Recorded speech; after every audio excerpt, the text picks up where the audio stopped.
Real Madrid Barselonani 2017-yil 11-1 yutgan. Ha, Ronaldoning eng yirik hisobdagi g'alabalari haqidagi videoni joylaganimdan keyin izohlarda mana shunday gaplar ko'payib ketdi.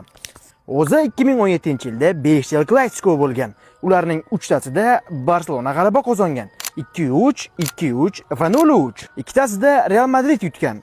2-0 va 1-3. Unda 11-1 qayerda qoldi? Men ham mana shunday savol bilan Real Madridga muxlislik qiladigan adekvat insonlarga yuzlandim. Va ular YouTube'ga kirib shunchaki Real Madrid Barselona 11-1 deb yozishimni aytishdi.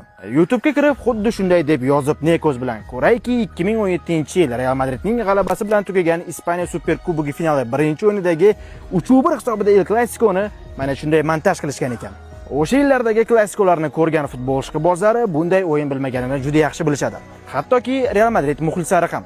Ammo bunday o'yin bo'lganiga ishonayotgan muxlislar borligi meni hayron qoldirdi.